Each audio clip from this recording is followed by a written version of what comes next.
This is how fast things are changing. This is the information age. If you're operating by old ideas, you're obsolete.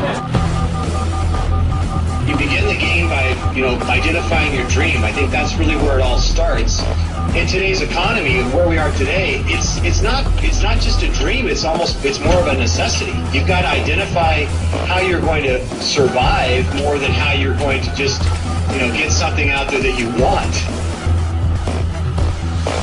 Here I am in New York City, financial capital of the world, surrounded by millions of people, most of whom will spend their entire lives working hard for money, but will have very little to show for it at the end of their lives. How many people are pissed off? I hate being told what to do. You have to fail fast. No one can steal my dream. You can count on the government destroying the dollar. All currencies have eventually gone to zero. You cannot save your way to retirement. If it's too complex for us, what do we have to do with our money? We have to give it to them. It was pure hopelessness. It was just 100% survival. Somebody's buying it. The public isn't buying it yet, but somebody is. How bad do you want it? That's the question. It's time to acquire. An unfair advantage. What is an unfair advantage? What you're about to learn may just change your life. It's showtime, baby. Let's hit it. The greatest opportunity in the history of mankind is here. We're in the greatest economic change in the history of the world. This is going to be the biggest wealth transfer in my lifetime. We've got an entire society that has been built up over the years with the idea that financial institutions are a better place to put your money than to take control of your own life. If you have a solid financial education, taxes, debt, inflation, and retirement can make you richer, not poorer. The rich will get richer and the poor and middle class gone. I was around my brother who was a part of a gang, who ran a gang, and that's a lot like running a business. Most people run from problems, and the truth is that's where the opportunities are. This really is a perfect financial storm. So I am optimistic about the future. It's going to crash. The next big economic boom will not be from the internet or China or India, but will be from empowering women. A big part of success is failing so many times that you learn and learn and learn your lessons. Robert says all the time that if you're not being successful, it's because you're not making enough mistakes.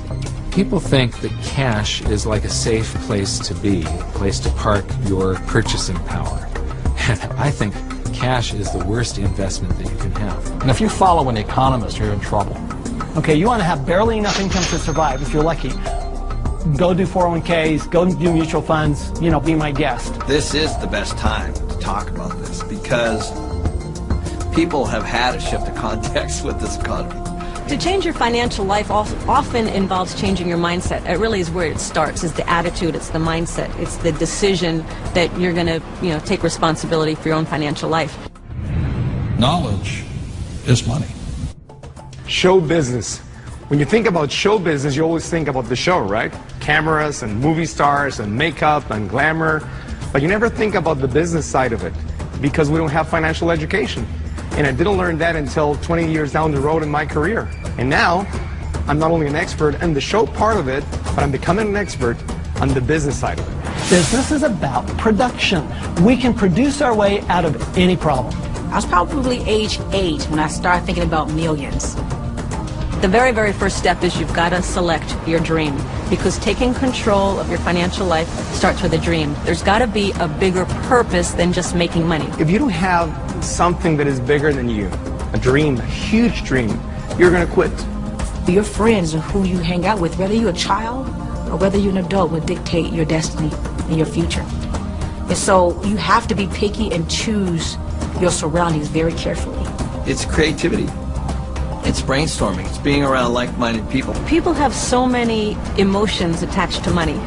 And it might be because of how their parents thought about money, or an experience they had around money that, they think it's evil, or they think rich people are bad people, and all of this stuff. But if you just break it down, money is just a tool to be used in this world. Everybody today uses money, like it or not. The absolutely fastest way to put money in your pocket is to reduce your taxes. Gold and silver have been the safe haven asset for every second of the last 5,000 years. My real estate that we own, you know, through depreciation wipes out most of our taxable income.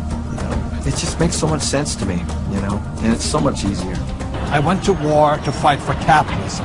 I fought for the freedom for a person like me who had nothing to work hard, to use my brains, and to build a better life for myself and many other people. The problem isn't capitalism. The problem is laziness. People who expect something for nothing. The problem is greed. People who take more than they give. And the problem is ignorance, an education system that thinks that money is the root of all evil. It's ignorance, it's financial ignorance that has caused so much of this problem, not capitalism. It's not just a dream, it's more of a necessity. You've got to identify how you're going to survive.